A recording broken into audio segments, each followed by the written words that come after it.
Patriarcas e Profetas. Capítulo 72. A rebelião de Absalão. Tornará a dar o quadruplicado. Foi a sentença dada por Davi a si mesmo sem o saber, ouvindo a parábola do profeta Natã. E de conformidade com sua própria sentença, deveria ele ser julgado. 4 de seus filhos deveriam cair, e a perda de cada um deles seria o resultado do pecado do pai.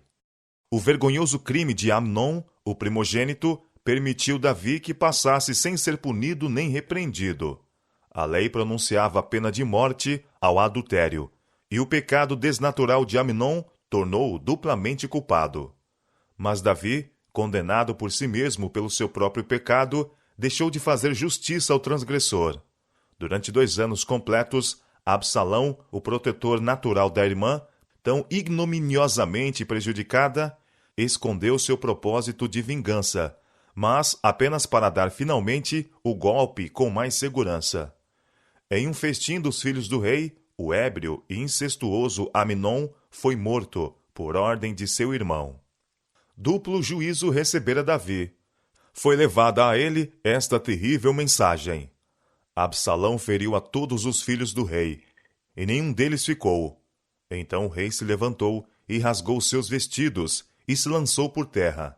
Da mesma maneira, todos os seus servos estavam com vestidos rotos.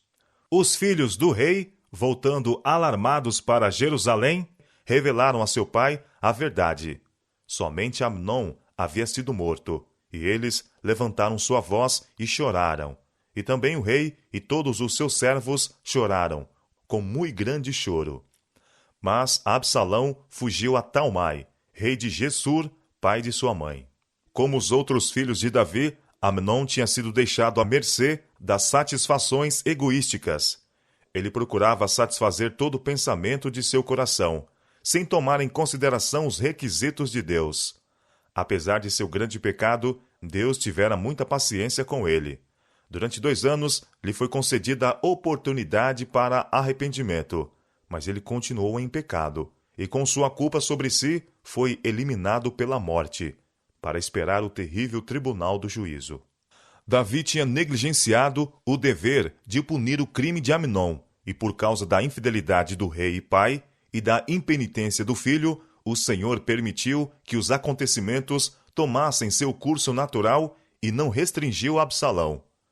Quando pais ou governadores negligenciam o dever de punir a iniquidade, Deus mesmo tomará o caso em mãos. Seu poder repressor será até certo ponto removido das forças do mal, de modo que surgirá um séquito de circunstâncias que castigará o pecado com o pecado. Os maus resultados da injustiça, com descendência de Davi para com Amnon, não estavam terminados, pois agora é que começou o afastamento de Absalão de seu pai. Depois que ele fugiu a Gessur, Davi, compreendendo que o crime de seu filho exigia algum castigo, recusou-lhe permissão para voltar, e isto teve como resultado aumentar, em vez de diminuir, o emaranhado de males em que o rei viera ficar envolto. Absalão, enérgico, ambicioso e sem escrúpulos, excluído pelo seu exílio da participação nos negócios do reino, logo se deu a formular planos perigosos. No fim de 2 anos, Joabe resolveu efetuar a reconciliação entre o pai e o filho, e com este objetivo em vista, conseguiu os serviços de uma mulher de Tecoa, afamada pela sua sabedoria. Instruída por Joabe, a mulher se fez passar a Davi por uma viúva, cujos 2 filhos tinham sido sua única consolação e apoio. Em uma rixa, um destes matou o outro, e agora todos os parentes da família exigiam que o sobrevivente fosse entregue ao vingador do sangue. Assim disse a mãe: apagarão a brasa que me ficou, de sorte que não deixam a meu marido nome, nem resto sobre a terra. Os sentimentos do rei foram tocados com esse apelo, e ele assegurou à mulher a proteção real para seu filho. Depois de arrancar dele repetidas promessas pela segurança do jovem, impetrou a clemência do rei, declarando que ele falara como alguém em falta, por não ter mandado buscar de volta para casa o seu filho exilado. Porque, disse ela, certamente morreremos, e seremos como águas derramadas na terra, que não se ajuntam mais. Deus, pois, lhe não tirará a vida, mas ideará pensamentos para que se não desterre dele o seu desterrado. Este quadro terno e tocante do amor de Deus para com o pecador, vindo como veio de Joabe, o rude soldado, é uma prova notável da familiaridade dos israelitas com as grandes verdades da redenção. O rei, sentindo sua própria necessidade da misericórdia de Deus, não pôde resistir a este apelo. A Joabe foi dada a ordem: vai, pois, e torna a trazer o mancebo Absalão. A Absalão foi permitido voltar a Jerusalém, mas não para comparecer à corte ou encontrar seu pai.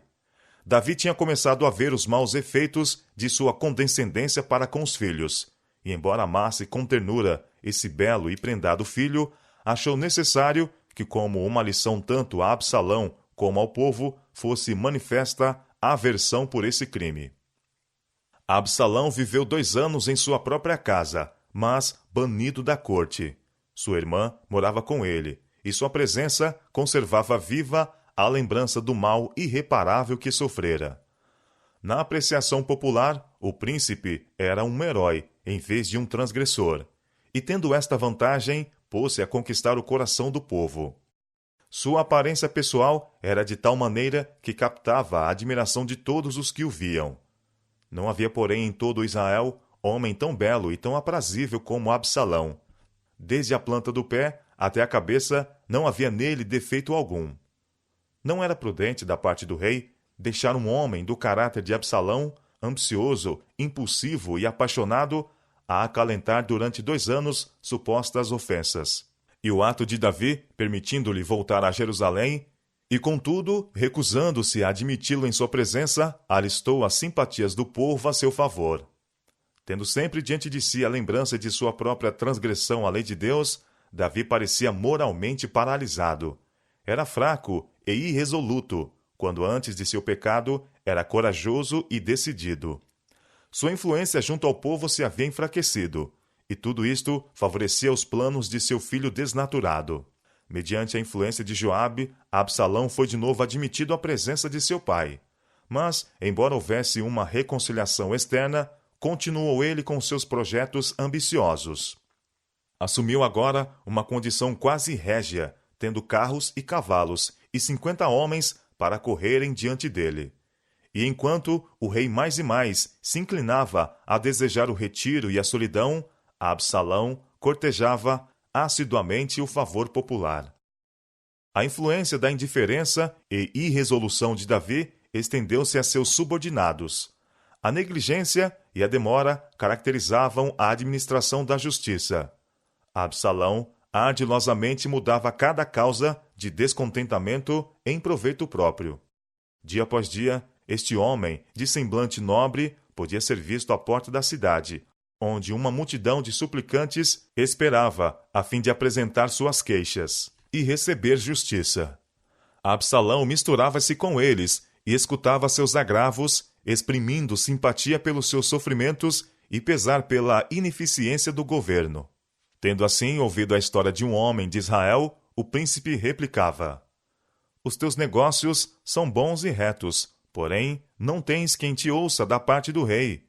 E acrescentava: ah, quem me dera ser juiz na terra, para que viesse a mim todo homem que tivesse demanda ou questão, para que lhe fizesse justiça. Sucedia também que, quando alguém se achegava a ele, para se inclinar diante dele, ele estendia a sua mão e pegava dele e o beijava. Fomentado pelas artificiosas insinuações do príncipe, o descontentamento com o governo estava se espalhando rapidamente. O elogio a Absalão estava nos lábios de todos. Era geralmente considerado como herdeiro do reino.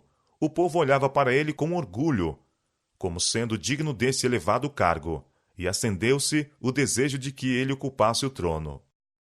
Assim furtava Absalão o coração dos homens de Israel.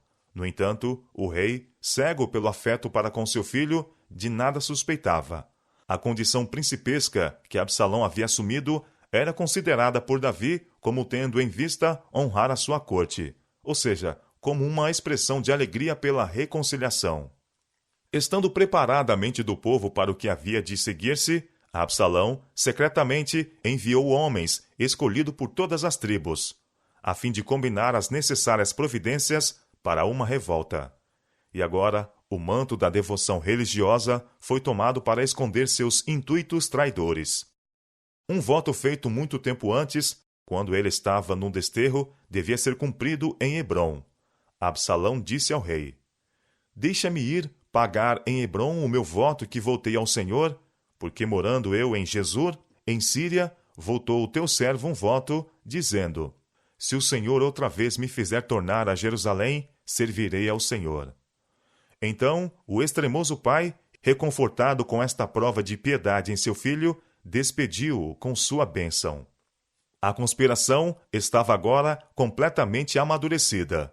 O ato final de Absalão, inspirado na hipocrisia, destinava-se não somente a cegar o rei, mas estabelecer a confiança do povo, e assim levar este à rebelião contra o rei que Deus escolhera. Absalão partiu para Hebrom, e foram com ele, de Jerusalém, 200 homens convidados, porém iam na sua simplicidade, porque nada sabiam daquele negócio. Estes homens iam com Absalão, mal imaginando que seu amor pelo filho os estava levando à rebelião contra o pai. Chegando em Hebrom, Absalão imediatamente chamou Aitofel, um dos principais conselheiros de Davi, homem de grande fama por sua sabedoria, cuja opinião se julgava ser tão segura e prudente como a de um oráculo. Aitofel aderiu aos conspiradores, e seu apoio fez com que parecesse certo o êxito à causa de Absalão, atraindo sob sua bandeira muitos homens de influência de todas as partes do país. Soando a trombeta da revolta, os espias do príncipe, por todo o país, espalharam a notícia de que Absalão era rei, e muitos do povo a ele se uniram. Entre mentes foi levado o alarme a Jerusalém, ao rei. Davi despertou-se de súbito para ver a rebelião irrompendo junto a seu trono. Seu próprio filho, aquele que ele amara e em quem confiara, estivera a conspirar para lhe tomar a coroa e, sem dúvida, para lhe tirar a vida. Davi sacudiu a depressão que durante tanto tempo sobre ele repousava, e com o espírito de seus primeiros anos, preparou-se para enfrentar esta terrível emergência. Absalão estava arregimentando suas forças em Hebrom, afastada apenas 30 quilômetros. Os rebeldes logo estariam às portas de Jerusalém. De seu palácio, Davi olhava para sua capital, formosa de sítio e alegria de toda a terra, a cidade do grande rei. Estremecia ao pensamento de expô-la à carnificina e devastação. Deveria chamar em seu auxílio os súditos, ainda fiéis ao seu trono, e assumir posição para manter sua capital? Deveria permitir que Jerusalém fosse inundada de sangue? Sua decisão estava tomada. Os horrores da guerra não deveriam recair sobre a cidade escolhida. Ele sairia de Jerusalém, e então provaria a fidelidade de seu povo, dando-lhes oportunidade para se arregimentar em seu apoio. Nesta grande crise, era seu dever a Deus e a seu povo manter a autoridade de que o céu o investira. O desenlace do conflito ele confiaria a Deus. Com humildade e tristeza, Davi saiu pela porta de Jerusalém, repelido de seu trono, de seu palácio, da arca de Deus, pela insurreição de seu querido filho. O povo acompanhou-o em um séquito longo e triste, semelhante a um cortejo fúnebre. A guarda pessoal de Davi, constituída pelos quereteus, peleteus e por 600 geteus de Gate, sob o comando de Itaí, acompanhou o rei. Mas Davi, com sua abnegação característica, não pôde consentir que esses estrangeiros, que tinham procurado sua proteção, se envolvessem em sua calamidade. Exprimiu surpresa de que estivessem dispostos a fazer tal sacrifício por ele. Então disse o rei a Itaí, o geteu: Por que irias tu também conosco? Volta e fica com o rei, porque estranho és, e também te tornarás a teu lugar. Ontem vieste, e te levaria eu hoje conosco a caminhar? Pois força me é ir aonde quer que puder ir. Volta, pois, e torna a levar teus irmãos contigo, com beneficência e fidelidade. Itaí respondeu: Vive o Senhor, e vive o rei, meu senhor, que no lugar em que estiver o rei, meu senhor, seja para a morte, seja para a vida, aí certamente estará também o teu servidor. Estes homens tinham se convertido do paganismo ao culto de Jeová, e nobremente provaram agora sua fidelidade a seu Deus e a seu rei. Davi, com coração grato, aceitou a dedicação deles à sua causa, que aparentemente ia abaixo, e todos passaram o ribeiro de Cedron a caminho do deserto. De novo, o cortejo fez alto. Um grupo trajado de vestes santas vinha se aproximando. Eis que também Zadok ali estava, e com ele todos os levitas que levavam a arca do concerto de Deus. Os seguidores de Davi olharam para isto como um feliz presságio. A presença daquele símbolo sagrado era para eles um penhor de seu livramento e vitória final. Infundiria coragem ao povo para que se arregimentasse junto ao rei. A ausência da mesma, em Jerusalém, acarretaria terror aos partidários de Absalão. À vista da arca, a alegria e a esperança, por um breve momento, fizeram fremir o coração de Davi. Mas logo outros pensamentos lhe vieram. Como aquele que fora designado para governar a herança de Deus, encontrava-se ele sob uma responsabilidade solene. Não o interesse pessoal, mas sim a glória de Deus, e o bem de seu povo deveriam ser objetivos preeminentes no espírito do rei de Israel. Deus que habita entre os querubins disse acerca de Jerusalém: Este é o meu repouso. E sem autoridade divina, nem sacerdote, nem rei tinha o direito de remover dali o símbolo de sua presença. E Davi compreendeu que seu coração e sua vida deveriam estar em harmonia com os preceitos divinos. Aliás, a arca seria um meio para ocorrer desastre em vez de êxito. Seu grande pecado estava sempre diante dele. Reconhecia nesta conspiração o justo juízo de Deus. A espada que não deveria afastar-se de sua casa fora desembainhada. Ele não sabia qual poderia ser o resultado da luta. Não lhe competia remover da capital da nação os estatutos sagrados, que incorporavam a vontade de seu divino soberano, os quais eram a constituição do reino e o fundamento de sua prosperidade. Ele ordenou a Zadok: torna a levar a arca de Deus à cidade, que se achar graça nos olhos do Senhor, ele me tornará a trazer para lá, e me deixará ver a ela e a sua habitação. Se, porém, disser assim: não tenho prazer em ti, eis-me aqui, faça de mim como parecer bem aos seus olhos. Davi acrescentou: não és tu, porventura, o vidente, homem designado por Deus para instruir o povo? Torna, pois, em paz para a cidade, e convosco também vossos 2 filhos, Ahimaás, teu filho, e Jonatas, filho de Abiatar. Olhai que me demorei nas campinas do deserto, até que tenha novas vossas. Na cidade, os sacerdotes poderiam prestar-lhe bom serviço, sabendo dos movimentos e intuitos dos rebeldes, e comunicando-os secretamente ao rei por seus filhos, Ahimaás e Jonatas. Voltando os sacerdotes a Jerusalém, uma sombra mais negra recaiu sobre a multidão que partia. Sendo seu rei fugitivo, sendo eles próprios rejeitados, abandonados mesmo pela arca de Deus, estava o futuro obscurecido de terror e maus prenúncios. E subiu Davi pela subida das oliveiras, subindo e chorando, e com a cabeça coberta, e caminhava com os pés descalços. E todo o povo que ia com ele cobria cada um a sua cabeça, e subiam chorando sem cessar. Então fizeram saber a Davi, dizendo: também Aitofel está entre os que se conjuraram com Absalão. Novamente foi Davi obrigado a reconhecer em suas calamidades os resultados de seu próprio pecado.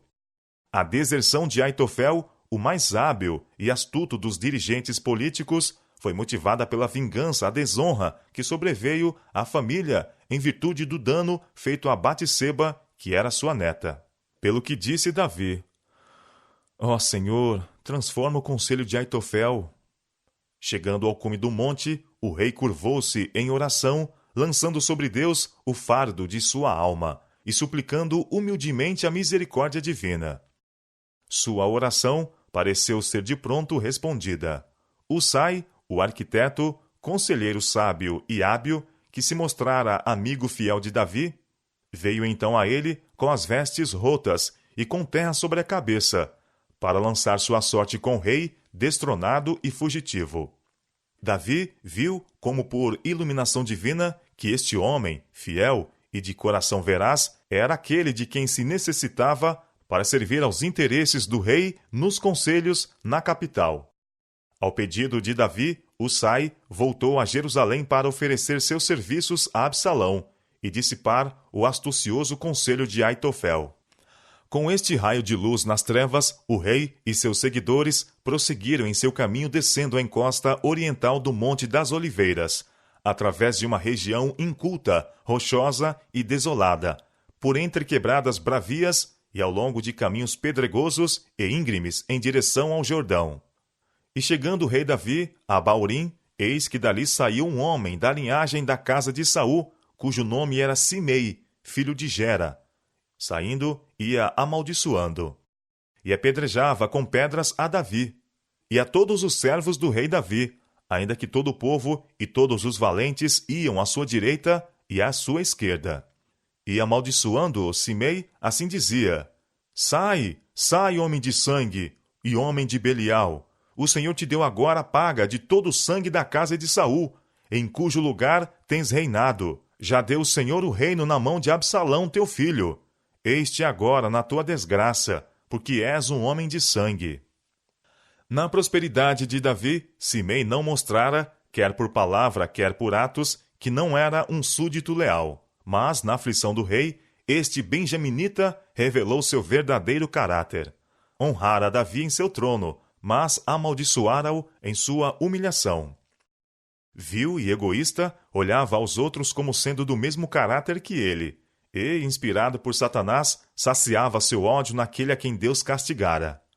O espírito que leva o homem a triunfar sobre alguém que está em aflição, a ultrajá-lo e angustiá-lo, é o espírito de Satanás.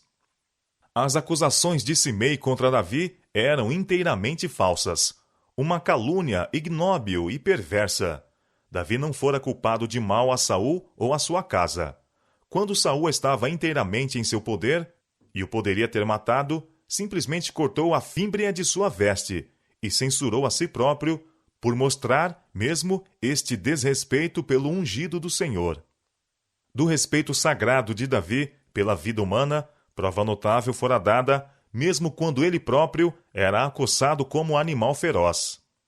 Um dia, quando se achava escondido na caverna de Adulão, volvendo-se seus pensamentos à imperturbável liberdade de sua vida de rapaz, exclamou o fugitivo: Quem me dera beber da água da cisterna de Belém, que está junto à porta? 2 Samuel, capítulo 23, versos 13 a 17. Belém estava, naquele tempo, nas mãos dos filisteus, mas 3 homens valorosos do grupo de Davi romperam através da guarda e trouxeram da água de Belém a seu senhor. Davi não a pôde beber. Guarda-me, ó Senhor, exclamou ele. De que tal não faça? Beberia eu o sangue dos homens que foram a risco de sua vida? E ele reverentemente derramou a água como oferta a Deus. Davi tinha sido um homem de guerra, e grande parte de sua vida fora despendida entre cenas de violência. Mas, de todos que passaram por essa prova, não muitos, em verdade, foram tão pouco afetados pela sua influência insensibilizadora e desmoralizadora como foi Davi. Abissai, sobrinho de Davi, um dos mais valentes de seus capitães, não pôde escutar com paciência as palavras insultantes de Simei. Por que amaldiçoaria este cão morto ao rei meu senhor? Exclamou ele. Deixa-me passar e lhe tirarei a cabeça. Mas o rei proibiu-lhe. Eis que, meu filho, disse ele, procura a minha morte. Quanto mais ainda este benjamita? Deixa-o, que amaldiçoe, porque o Senhor lhe disse. Porventura, o Senhor olhará para a minha miséria, e o Senhor me pagará com bem a sua maldição deste dia. A consciência estava a proferir verdades amargas e humilhantes a Davi. Enquanto seus súditos fiéis se admiravam com sua súbita mudança de sorte, não era isto mistério para o rei. Ele muitas vezes tivera pressentimentos de uma hora como aquela. Admirava-se de que Deus tivesse tanto tempo suportado seus pecados e retardado o castigo merecido. E agora, em sua fuga precipitada e triste, com os pés descalços, com as vestes reais mudadas em saco, com as lamentações dos que o acompanhavam a despertar os ecos das colinas, pensava ele em sua amada capital, o lugar que fora o cenário de seu pecado, e lembrando-se da bondade e longanimidade de Deus, não estava inteiramente sem esperança. Sentia que o Senhor ainda o trataria com misericórdia. Muito malfeitor tem desculpado o seu pecado, apontando para a queda de Davi. Mas quão poucos há que manifestam o arrependimento e humildade de Davi? Quão poucos suportam a provação e o castigo com paciência e coragem que ele manifestou? Confessara seu pecado e durante anos procurara cumprir seu dever como fiel servo de Deus. Trabalhara para o erguimento de seu reinado e sob seu governo este atingiria a uma força e prosperidade jamais alcançada antes. Reunira grandes suprimentos de materiais para a edificação da casa de Deus. E agora deveria todo o trabalho de sua vida ser dissipado? Deveriam os resultados de anos de uma labuta consagrada, de trabalho criativo, dedicação, aptidão de estadista, passar para as mãos de seu filho descuidado e traidor, que não tinha consideração pela honra de Deus, nem pela prosperidade de Israel? Quão natural teria parecido murmurar Davi contra Deus nesta aflição. Mas ele viu a causa de sua inquietação em seu próprio pecado. Das palavras do profeta Miqueias, transpira o espírito que animava o coração de Davi. Se morar nas trevas, o Senhor será minha luz. Sofrerei a ira do Senhor, porque pequei contra ele, até que julgue a minha causa e execute o meu direito. Miqueias capítulo 7, versos 8 e 9. E o Senhor não abandonou Davi. Este capítulo de sua experiência, em que sob o mais cruel dano e insulto, ele se mostrara humilde, abnegado, generoso e submisso, é um dos mais nobres em toda a sua experiência. Nunca foi o governador de Israel, com mais verdade, grande à vista do céu, do que nesta hora de sua mais profunda humilhação exterior. Tivesse Deus permitido que Davi continuasse em pecado, sem ser exprobrado, e permanecesse em paz e prosperidade em seu trono, enquanto transgredia os preceitos divinos, e os céticos e incrédulos poderiam ter tido alguma desculpa para citar a história de Davi como um vitupério à religião da Bíblia. Mas, na experiência por que ele fez Davi passar, o Senhor mostra que não pode tolerar nem desculpar o pecado. E a história de Davi nos habilita a ver também o grande objetivo que Deus tem em vista com seu trato com o pecado. Habilita-nos a divisar, mesmo através dos mais tenebrosos juízos, a realização de seus intuitos de misericórdia e beneficência. Ele fez Davi passar pela vara, mas não o destruiu. A fornalha é para purificar, mas não para consumir, diz o Senhor. Se profanarem os meus preceitos e não guardarem os meus mandamentos, então visitarei com vara a sua transgressão e a sua iniquidade com açoites. Mas não retirarei totalmente dele a minha benignidade, nem faltarei a minha fidelidade. Salmo, capítulo 89, versos 31 a 33. Logo depois que Davi saiu de Jerusalém, Absalão e seu exército entraram e, sem qualquer luta, tomaram posse da fortaleza de Israel. Husai achou-se entre os primeiros a saudar o monarca recém-coroado, e o príncipe ficou surpreso e satisfeito com a aquisição do velho amigo e conselheiro de seu pai. Absalão estava confiante no êxito. Até ali, seus planos tinham sido bem-sucedidos, e ansioso por fortalecer o trono e conseguir a confiança da nação, recebeu com alegria a Husai em sua corte. Absalão estava agora cercado de uma grande força, mas esta era pela maior parte constituída de homens inexperientes na guerra. Ainda não tinham sido levados em conflito. Aitofel bem sabia que a situação de Davi estava longe de ser desesperadora. Uma grande parte da nação ainda estava fiel a ele. Estava rodeado de guerreiros experimentados, que eram fiéis ao seu rei, e seu exército era comandado por generais hábeis e experientes. Aitofel sabia que depois da primeira explosão de entusiasmo em favor do novo rei viria uma reação. Caso falhasse a revolta, Absalão poderia ser capaz de conseguir reconciliação com seu pai. Então, Aitofel, como seu principal conselheiro, seria tido na conta do mais culpado pela rebelião. Sobre ele recairia o mais severo castigo. Para impedir que Absalão retrocedesse, Aitofel o aconselhou a um ato que, aos olhos da nação inteira, tornaria impossível a reconciliação. Com engano infernal, este estadista, astuto e sem escrúpulos, insistiu com Absalão para acrescentar o crime de incesto ao de rebelião. À vista de todo Israel, deveria tomar para si as concubinas de seu pai, segundo o costume das nações orientais, declarando assim que sucedia a seu pai no trono. E Absalão levou a efeito a vil sugestão. Assim, cumpriu-se a palavra de Deus a Davi pelo profeta: Eis que suscitarei da tua mesma casa o mal sobre ti, e tomarei das tuas mulheres perante os teus olhos, e as darei a teu próximo. Porque tu o fizeste em oculto, mas eu farei este negócio perante todo Israel e perante o sol. 2 Samuel, capítulo 12, versos 11 e 12. Não que Deus instigasse tais atos de impiedade, mas por causa do pecado de Davi, ele não exerceu seu poder para os impedir. Aitofel fora tido em grande estima pela sua sabedoria, mas era destituído do esclarecimento que vem de Deus. O temor do Senhor é o princípio da sabedoria, e este Aitofel não possuía. Aliás, dificilmente poderia ter baseado o êxito da traição no crime de incesto. Homens de coração corrupto tramam a impiedade, como se não houvesse providência a dirigir superiormente as coisas, a fim de obstar seus desígnios. Mas aquele que habita nos céus se rirá, o Senhor zombará deles. Salmo, capítulo 2, verso 4. O Senhor declara: Não quiseram o meu conselho e desprezaram toda a minha repreensão. Portanto, comerão do fruto do seu caminho e fartar-se-ão dos seus próprios conselhos. Porque o desvio dos simples os matará, e a prosperidade dos loucos o destruirá. Provérbios, capítulo 1, versos 30 a 32.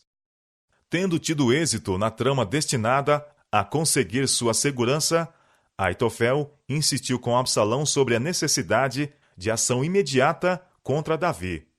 Deixa-me escolher 12.000 homens, disse ele, e me levantarei e seguirei após Davi esta noite. E irei sobre ele, pois está cansado e fraco das mãos, e o espantarei, e fugirá todo o povo que está com ele. Então ferirei o rei só, e farei tornar a ti todo o povo. Este plano foi aprovado pelos conselheiros do rei. Caso houvesse sido seguido, certamente Davi teria sido morto, a menos que o Senhor interviesse diretamente para o salvar. Uma sabedoria mais elevada, porém, do que a do afamado Aitofel, estava a dirigir os acontecimentos. O Senhor o ordenara para aniquilar o bom conselho de Aitofel, para que o Senhor trouxesse o mal sobre Absalão. Husai não fora chamado ao conselho, e não se intrometeria sem que isto lhe fosse pedido, receoso de vir sobre a si a suspeita de ser espião. Mas, depois que se dispersou a assembleia, Absalão, que tinha grande consideração pelo juízo do conselheiro de seu pai, submeteu à sua apreciação o plano de Aitofel. Husai viu que, se o plano proposto fosse conseguido, Davi estaria perdido. E disse: O conselho que Aitofel esta vez aconselhou não é bom. Disse mais Husai: Bem conheces a teu pai, e a seus homens, que são valorosos e que estão com o espírito amargurado, como a ursa no campo, roubada dos cachorros. Também teu pai é homem de guerra, e não passará a noite com o povo. Eis que agora está escondido em alguma cova, ou em qualquer outro lugar. Ele argumentava que, se as forças de Absalão perseguissem a Davi, não fariam prisioneiro ao rei, e se sofressem um revés, isto tenderia a desanimá-las e faria grande mal à causa de Absalão. Porque, disse ele, todo Israel sabe que teu pai é valoroso, e homens valentes os que estão com ele. E sugeriu um plano atraente, pela sua natureza vaidosa e egoística, propenso à exibição de poder. Eu, porém, aconselho que com toda pressa se ajunte a ti todo Israel, desde Dan até Berseba, e multidão como a areia do mar, e que tu, em pessoa, vás à peleja. Embora iremos a ele, em qualquer lugar que se achar, e facilmente viremos sobre ele, como o orvalho cai sobre a terra. E não ficará dele e de todos os homens que estão com ele, nem ainda um só. E se ele se retirar para alguma cidade, todo Israel trará cordas àquela cidade, e arrastá-la-emos até ao ribeiro, até que não se ache ali nenhuma só pedrinha. Então disse Absalão a todos os homens de Israel: melhor é o conselho de Usai, o arquita, do que o conselho de Aitofel. Mas houve um que não foi enganado, um que previu claramente o resultado deste erro fatal de Absalão. Aitofel compreendeu que a causa dos rebeldes estava perdida, e viu que, qualquer que pudesse ser a sorte do príncipe, não havia esperança para o conselheiro que instigara os seus maiores crimes. Aitofel havia animado Absalão na rebelião, aconselhara-o à mais abominável impiedade, a desonra de seu pai. Sugerira a morte de Davi e fizera os planos para a sua realização. Suprimira a última possibilidade de reconciliação com o rei, e agora outro era preferido a ele, mesmo por Absalão. Cheio de inveja, irado e desesperado, Aitofel foi para sua casa e para sua cidade, e pôs em ordem a sua casa, e se enforcou e morreu. Tal foi o resultado da sabedoria de quem, com todos os seus elevados dotes, não fez de Deus o seu conselheiro. Satanás engoda aos homens com promessas lisonjeiras, mas no fim será descoberto por toda a alma que o salário do pecado é a morte. Romanos, capítulo 6, verso 23. Usai, não tendo certeza de que seu conselho seria seguido pelo versátil rei, não perdeu tempo em avisar Davi para que se escapasse para além do Jordão, sem demora. Usai enviou esta mensagem aos sacerdotes, os quais deveriam transmiti-la por seus filhos. Assim e assim aconselhou Aitofel a Absalão e aos anciãos de Israel. Porém, assim e assim aconselhei eu. Agora, pois, não passes esta noite nas campinas do deserto, mas passa depressa a outra banda, para que o rei e todo o povo que com ele está não seja devorado. Houve suspeitas contra os moços, e foram perseguidos, todavia conseguiram levar a efeito sua perigosa missão. Davi, fatigado pelas labutas e mágoas, depois daquele primeiro dia de fuga, recebeu a mensagem de que deveria atravessar o Jordão naquela noite, pois que seu filho procurava sua vida. Quais seriam os sentimentos daquele pai e rei, tão cruelmente ultrajado neste perigo terrível? Como homem valoroso, homem de guerra e rei, cuja palavra era lei, traído por seu filho, a quem amara, com quem fora condescendente e em quem imprudentemente confiara, ofendido e abandonado pelos súditos que a ele estavam ligados pelos mais fortes laços de honra e lealdade. Com que palavras derramou Davi os sentimentos de sua alma? Na hora de sua mais negra prova, o coração de Davi estava firme em Deus, e ele cantou: Senhor, como se têm multiplicado os meus adversários! São muitos os que se levantam contra mim. Muitos dizem na minha alma: não há salvação para ele em Deus. Mas tu, Senhor, és um escudo para mim, a minha glória e o que exalta a minha cabeça. Com a minha voz clamei ao Senhor, e ele ouviu-me desde o seu santo monte. Eu me deitei e dormi. Acordei, porque o Senhor me sustentou. Não terei medo de 10 milhares de pessoas que se puseram contra mim ao meu redor. A salvação vem do Senhor. Sobre o teu povo seja a tua bênção. Salmo, capítulo 3, versos 1 a 8. Davi e todo o seu grupo, guerreiros e estadistas, velhos e jovens, mulheres e crianças, nas trevas da noite, atravessaram o rio profundo e correntoso. Pela luz da manhã, nem ainda faltava um só que não passasse o Jordão. Davi e suas forças recuaram em Manaim, que tinha sido a sede real de Isbosete. Esta era uma cidade poderosamente fortificada, rodeada de uma região montanhosa favorável à retirada em caso de guerra. O território era bem provido, e o povo era amigo da causa de Davi. Ali, muitos partidários se uniram a ele, enquanto abastados chefes de tribos vizinhas traziam abundantes presentes de provisões e outros suprimentos necessários. O conselho de Husai conseguira seu objetivo, obtendo para Davi oportunidade para escapar. Mas o príncipe, precipitado e impetuoso, não pôde por muito tempo ser restringido, e logo se pôs em perseguição de seu pai. E Absalão passou o Jordão, e ele e todo o homem de Israel com ele. Absalão constituiu comandante-geral de suas forças a Amasa, filho de Abigail, irmã de Davi. Seu exército era grande, mas indisciplinado, e mal preparado para competir com os soldados experimentados de seu pai. Davi dividiu suas forças em 3 batalhões sob o comando de Joabe, Abissai e Itaí, o geteu. Tinha sido seu propósito conduzir ele mesmo seu exército ao campo, mas contra isto, os oficiais do exército, os conselheiros e o povo veemente protestaram.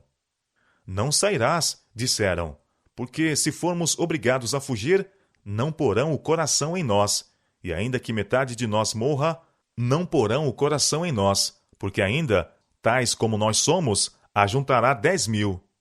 Melhor será, pois, que da cidade nos sirvas de socorro. Então Davi lhes disse: O que bem parecer aos vossos olhos, farei. 2 Samuel, capítulo 18, versos 3 e 4. Dos muros da cidade, as longas fileiras do exército rebelde estavam bem à vista. O usurpador era acompanhado de uma hoste vasta, em comparação com a qual a força de Davi não parecia senão um punhado. Mas, olhando o rei para as forças oponentes, o pensamento máximo em seu espírito não era a coroa e o reino, nem sua própria vida, que dependia da ação da batalha. O coração do pai estava cheio de amor e compaixão para com seu filho rebelde. Saindo em fileiras, o exército pelas portas da cidade, Davi animou seus fiéis soldados, mandando-lhes que saíssem confiantes em que o Deus de Israel lhes daria a vitória. Mas mesmo agora ele não pôde reprimir seu amor para com Absalão.